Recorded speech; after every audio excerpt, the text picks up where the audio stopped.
ಆತ್ಮೀಯ ಎಲ್ಲ ಕನ್ನಡದ ಮನಸ್ಸುಗಳೇ,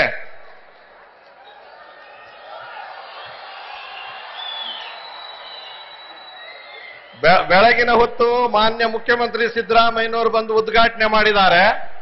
ರಾತ್ರಿ ನಾನು ನಿಮ್ಮ ಊಟಕ್ಕೂ ಮುಂಚೆ ಇನ್ನೊಂದು ಉದ್ಘಾಟನೆಯನ್ನು ಮಾಡ್ತಾ ಇದ್ದೀನಿ. ಆದ್ರೆ ಇಲ್ಲಿ ನಾನು ಉದ್ಘಾಟನೆ ಮಾಡುವಾಗ ಸ್ವಲ್ಪ ಸಾವಧಾನದಿಂದ 4 ಮಾತು ಕೇಳಬೇಕಾಗುತ್ತೆ ಬಂಧುಗಳೇ. ವೇದಿಕೆ ಮೇಲೆ ಇರೋರು ಈ ಕಡೆ ಬನ್ನಿ. ಚೆಲುವರಾಯಸ್ವಾಮಿ ಅವರೇ. ಸಾಂಸ್ಕೃತಿಕ ಕಾರ್ಯಕ್ರಮದ ಉದ್ಘಾಟನೆ ಎಂತ ವಿಪರ್ಯಾಸ ಅಂತಂದ್ರೆ, ನಿನ್ನೆ ಸದನದಲ್ಲಿ ಸಂಸ್ಕೃತಿಯ ಬಗ್ಗೆ ನಡೆದಂತ ಮಾತುಕತೆ ಬೇರೆ, ಈ ಸಾಹಿತ್ಯ ವೇದಿಕೆ ಮೇಲೆ ಮಾತಾಡ್ತಕ್ಕಂಥದ್ದೇ ಬೇರೆ. ಅಂತದ್ ಮಾಡ್ರಪ್ಪ ಅಂತ ಹೇಳ್ಬೇಕಾದ್ದು ಗೋರ್ವುಚಾರ್ ಅವರ ಅಧ್ಯಕ್ಷತೆಯಲ್ಲಿ ಆಗಬೇಕಾದ್ದು ಬಂದಿದೆ. ಅವರಿಗೆ ಒಂದು ಜೋರು ಚಪ್ಪಾಳೆಯೊಡನೆ ನಾವು ಅಭಿನಂದಿಸೋಣ. ಗೋರ್ವುಚಾರ್ ಅವರಂತ ಸಂಸ್ಕೃತಿ ಪರಂಪರೆ ಪದ್ಧತಿಯನ್ನು ಉಳಿಸ್ತಕ್ಕಂಥ ಪ್ರತಿನಿಧಿಗಳು ಆಯ್ಕೆ ಆಗಲಿ ಮುಂದಿನ ದಿನಗಳಲ್ಲಿ ಅಂತ. 87ನೇ ಸಾಹಿತ್ಯ ಸಮ್ಮೇಳನ ಮಂಡ್ಯ. ಗೋರ್ವುಚಾರ್ ಅವರು ನನ್ನ ಆತ್ಮೀಯ ಗುರುಗಳು, ಮಾರ್ಗದರ್ಶಕರು ಹೌದು. ಈ ಉದ್ಘಾಟನೆಯನ್ನು ತುಂಬಾ ಸಂತೋಷದಿಂದ ಮಾಡ್ತಾ ಇಲ್ಲ ನಾನು. ಕಾರಣ ಹೇಳ್ತೀನಿ ನಿಮಗೆ. ಒಕ್ಕೂಟದ ವ್ಯವಸ್ಥೆ, ಫೆಡರಲ್ ಸಿಸ್ಟಮ್, ಬೇಕಾದಷ್ಟು ವಿಭಿನ್ನತೆಯಲ್ಲಿ ಏಕತೆಯನ್ನು ಕಂಡಿರತಕ್ಕಂಥ ದೇಶ. ಈ ಉದ್ಘಾಟನೆ ನನ್ನ ಸಂಕಟವನ್ನು ಬಚ್ಚಿಟ್ಕೊಂಡು ನೋವನ್ನ ಬಿಚ್ಚುತ್ತಾ ಉದ್ಘಾಟಿಸುತ್ತಿದ್ದೇನೆ. ಕಾರಣವನ್ನ 2-3 ನಿಮಿಷದಲ್ಲೇ ಹೇಳ್ಬಿಡ್ತೇನೆ. 75 ವರ್ಷ ಆಯಿತು ಸ್ವಾತಂತ್ರ್ಯ ಬಂದು. 56ನೇ ಇಸ್ವಿಯಲ್ಲಿ ಭಾಷೆಯ ಆಧಾರದ ಮೇಲೆ ರಾಜ್ಯ ವಿಂಗಡಣೆ, 73ರಲ್ಲಿ ಮೈಸೂರು ಎಂಬುದು ಕರ್ನಾಟಕ ಏಕೀಕರಣ, ಸರ್ಕಾರದ ರೀತಿ ಕನ್ನಡ ಸಾಹಿತ್ಯ ಪರಿಷತ್ತು, ಅದಕ್ಕೊಂದು ಹೆಮ್ಮೆ, ಅದೊಂದು ದೊಡ್ಡ ಅಸ್ತಿತ್ವ. ಆದರೆ ಏನಾಗಿದೆ? ಆದರೆ ಇಷ್ಟು ವರ್ಷವಾದರೂ ಪೂರ್ಣ ಪ್ರಮಾಣದ ಸಂಭ್ರಮ ಅನುಭವಿಸೋದಕ್ಕೆ ಸಾಧ್ಯ ಇದೆಯಾ? ಎಷ್ಟು ಇಲಾಖೆಗಳು ಕನ್ನಡವನ್ನು ಉದ್ಧಾರ ಮಾಡಕ್ಕೆ, ದೇಶದಲ್ಲಿ ಯಾವುದೇ ರಾಜ್ಯದಲ್ಲಿ ಯಾವುದೇ ಭಾಷೆಯನ್ನು ಉಳಿಸ್ಕೊಳ್ಳಕ್ಕೆ ಇಷ್ಟೊಂದು ಇಲಾಖೆಗಳಿಲ್ಲ. ದುಃಖ ಯಾಕೆ ಹೇಳ್ತಿದ್ದೀನಿ? ಸಂಸ್ಕೃತಿ ಇಲಾಖೆ, ಸಾಹಿತ್ಯ ಅಕಾಡೆಮಿ, ನಾಟಕ ಅಕಾಡೆಮಿ, ನೃತ್ಯ, ಸಂಗೀತ, ಯಕ್ಷಗಾನ, ಪುಸ್ತಕ ಪ್ರಾಧಿಕಾರ 13 ಅಕಾಡೆಮಿಗಳು, 4 ಪ್ರಾಧಿಕಾರಗಳು, ಕನ್ನಡ ಅಭಿವೃದ್ಧಿ ಪ್ರಾಧಿಕಾರ, ಹಲ್ಲಿಲ್ಲದ ಹಾವು, ಆಡಳಿತದಲ್ಲಿ ಕನ್ನಡ, ಬಾಯಿ ಮಾತಲ್ಲಿ, ಶಿಕ್ಷಣದಲ್ಲಿ ಕನ್ನಡ, ದಾಖಲೆಗಳಲ್ಲಿ, ಉದ್ಯೋಗದಲ್ಲಿ ಕನ್ನಡ, ನಿರುತ್ಸಾಹ, ಗಡಿಗಳಲ್ಲಿ ಕನ್ನಡ,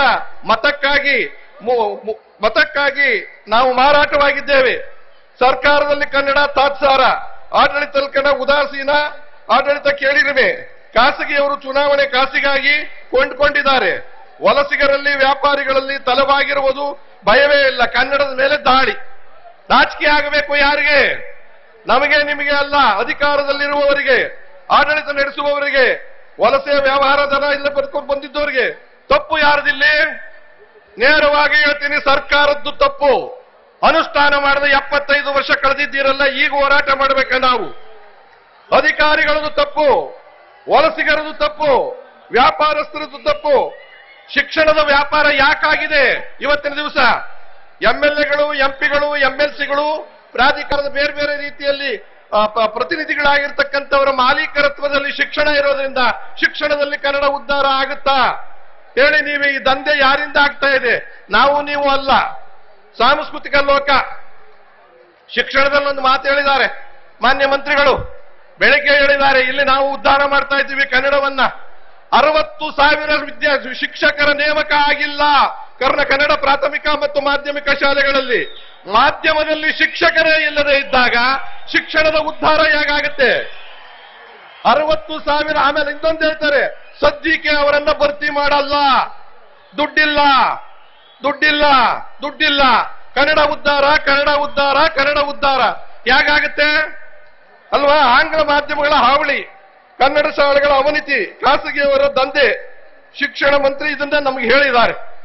ಇದಲ್ಲದೆ ಗೋರ್ವುಚಾರ್ ಒಂದು ಮಾತು ಹೇಳಿದ್ದಾರೆ ನಿನ್ನೆ ದಿವಸ, ಜ್ಞಾಪಕ ಇರಲಿ, ನಾವು ಯೋಚನೆ ಮಾಡಬೇಕಾಗಿರೋದು.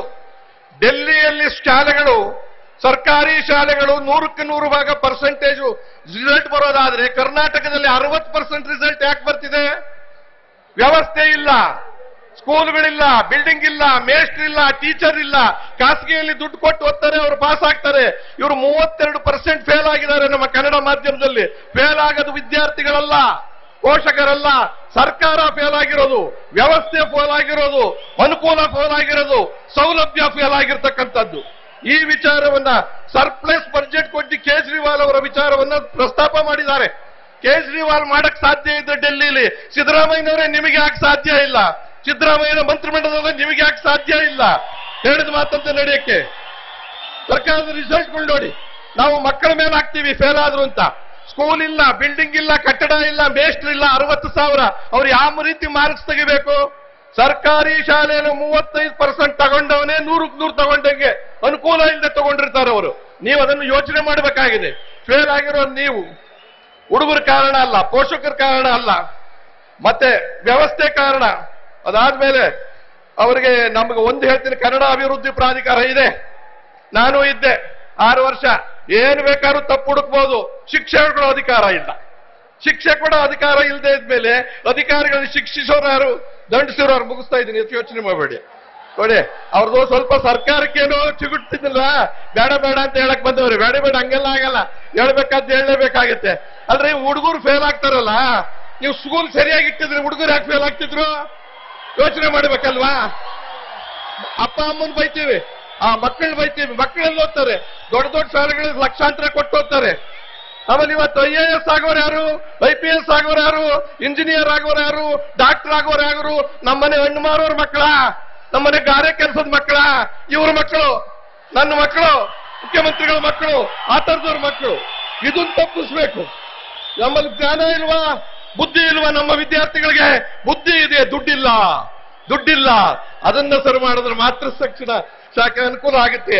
ಹಂಪಿ ಯೂನಿವರ್ಸಿಟಿ ಏನಾಗಿದೆ ಸರ್, ಕನ್ನಡಕ್ಕೋಸ್ಕರವೇ ಹುಟ್ಟಿದ್ದು ಹಂಪಿ ಯೂನಿವರ್ಸಿಟಿ ಮುಚ್ಚೋ ಸ್ಥಿತಿಗೆ ಬಂದಿದೆ. ದುಡ್ಡು ಕೊಡಲ್ಲ ಸರ್ಕಾರ. ಆ ಕಡೆ ಕನ್ನಡದ ಹಂಪಿ ಯೂನಿವರ್ಸಿಟಿ ಮುಚ್ಚಬೇಕು, ಇಲ್ಲಿ ಸಾಹಿತ್ಯ ಪರಿಷತ್ತಿಗೆ ದುಡ್ಡು ಮಾಡಿ ವಿಜೃಂಭಣೆಯಿಂದ ಓದ್ತಾ ಇದ್ದವರಿಗೆ ಏನು ಪ್ರಯೋಜನ ಆಗುತ್ತೆ? ಒಂದು ಶಾಸ್ತ್ರೀಯ ಭಾಷೆ 2008ರಲ್ಲಿ ನಾನೇ ಅಪ್ರೂವ್ ಮಾಡಿಸ್ಕೊಂಡು ಬಂದಿದ್ದೆ ಅಭಿವೃದ್ಧಿ ಪ್ರಾಧಿಕಾರನಾಗಿ. ತಮಿಳುನಾಡಲ್ಲಿ 400 ಕೋಟಿ ಖರ್ಚು ಮಾಡಿ ಉದ್ಧಾರ ಮಾಡಿದ್ದಾರೆ. ಇಲ್ಲಿ ಜಾಗ ಇಲ್ಲದೆ ಇಂದು 16 ವರ್ಷ ಆದ್ರೂ ಹುಟ್ಟೇ ಇಲ್ಲ. ಸತ್ತಂತಿಹರನ್ನು ಬಡಿದೆಚ್ಚರಿಸಿ, ಸತ್ತಂತಿಹರನ್ನು ಇವ್ರನ್ನಲ್ಲ, ಸರ್ಕಾರವನ್ನು ಬಡಿದೆಚ್ಚರಿಸಿ. ಮುಖ್ಯಮಂತ್ರಿಗಳೇ, ಈ ವೇದಿಕೆ ಮೇಲೆ ನಿಮ್ಮ ಕನ್ನಡದ ಅಭಿಮಾನಕ್ಕೆ ಬಹಳ ಸಂತೋಷ ಪಟ್ಟಿದ್ದೀನಿ. ಆ ಅಭಿಮಾನಕ್ಕೋಸ್ಕರವಾಗಿ ಇವೆಲ್ಲವನ್ನು ಅನುಷ್ಠಾನ, ಇಲ್ಲಿ ಆಗುವಂತ ಅನುಷ್ಠಾನ ಇನ್ನೊಂದಾಗಿದೆ. ಮೊನ್ನೆ ಯಾವ್ದು ಗೊತ್ತಾ? ಲೆಕ್ಸೋಗ್ರಾಫಿಟಿ ಅಂತಂದ್ರೆ ನಿಘಂಟು ಶಾಸ್ತ್ರ ಅಂತ. ಪ್ರತಿ ಸರಿ ಆಕ್ಸ್ಫರ್ಡ್ ಯೂನಿವರ್ಸಿಟಿ ನಿಘಂಟು ಪ್ರತಿ ವರ್ಷ ಬದಲಾಯಿಸ್ತಾರೆ. ಪರಿಷ್ಕರಣೆ, ಬದಲಾವಣೆ, ಹೊಸ ಪದಗಳು, ಹೊಸ ರೀತಿಯಲ್ಲಿ. ಕನ್ನಡದಲ್ಲಿ 2011ರಿಂದ ಪರಿಷ್ಕರಣೆ ಆಗಿಲ್ಲ. ಅದನ್ನ ಮುಚ್ಚಿದ್ದಾರೆ ಸೆಲ್ನ. ಜೋಶಿ ಅವರೇ, ಎಲ್ಲಿದ್ದೀರಾ? ನೀವೇ ಮುಚ್ಚಿದ್ದೀರಾ, ನೀವಿಲ್ಲಿ ಬಂದು ಹೇಳ್ತಾ ಇದ್ದೀರಾ. ಮುಚ್ಚಿರೋದು ತೆಗಿ, ಆ ಸೆಲ್ ತೆಗಿರಿ. ಸೆಲ್ ತೆಗೆದ್ರೆ ನಮ್ಮೂರಿನಲ್ಲಿ ಹೊಸ ಪದಗಳು, ಜಾನಪದ ಪದಗಳು, ಭಾವನಾತ್ಮಕ ಪದಗಳು ಎಲ್ಲ ಸೇರ್ಕೋತವೆ. ಇಲ್ಲಿ ಕನ್ನಡ ಉದ್ಧಾರ ಮಾಡಬೇಕು. ಆ ಕಾರಣದಿಂದ ಅವರ ಮಾತು ಕೇಳದೆ ಸ್ವಲ್ಪ ಲಂಬಿಸಿ ಮಾತಾಡಿದ್ದಕ್ಕೆ ಕ್ಷಮೆ ಇರಲಿ. ಇಲ್ಲಿ ತಗೊಳ್ಳುವ ನಿರ್ಣಯ ನೆಕ್ಸ್ಟ್ ಇಯರ್ ಆಗೋದಾದ್ರೆ ನಿಮಗೆ ಮತ ಕೊಡ್ತೀವಿ ಅಂತ ಹೇಳಿ, ಇದ್ರ ಮತ ಕೊಡೋದಿಲ್ಲ ನಾವು, ಇದನ್ನ ಹೀಗೆ ಸಾಯಿಸಬೇಕಾಗತ್ತೆ ಅನ್ನೋ ಮಾತನ್ನು ಹೇಳ್ತಾ, ಇದು ಮಾನ್ಯ ಮುಖ್ಯಮಂತ್ರಿಗಳಿಗೆ ಇವ್ರ ಮುಖೇನ ತಲುಪಲಿ. ಇವರೆಲ್ಲ ಒಳ್ಳೆಯವರು, ತುಂಬಾ ಒಳ್ಳೆಯವರು. ಅದ್ರ ಬಗ್ಗೆ ಏನು ಹೇಳ್ತೇನೆ. ಯಾಕಂದ್ರೆ ತಿರ್ಗ ನಾನು ಮನಗೋಬೇಕಲ್ಲ, ಈಗ ಊಟನೂ ಕೊಡದೆ ಕಳಿಸ್ಬಿಟ್ಟಾರ. ಇದು ವ್ಯವಸ್ಥೆ ಬಗ್ಗೆ ಮಾತಾಡದೆ, ಅನಿವಾರ್ಯವಾಗಿ ಮಾತಾಡ್ಬೇಕಾಯ್ತು. ಆಮೇಲೆ ಈ ಮಾತನ್ನ ನಾನು ಹೇಳಿದ್ರೆ ನನ್ನ ಮುಖ್ಯಮಂತ್ರಿ ಪದವಿ ಹೋಗಲ್ಲ.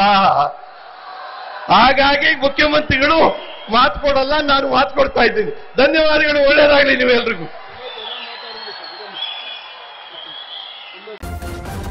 ನ್ಯೂಸ್ ಫಸ್ಟ್, ನಿರ್ಭೀತಿಯಿಂದ ನಿಮ್ಮ ಪರವಾಗಿ.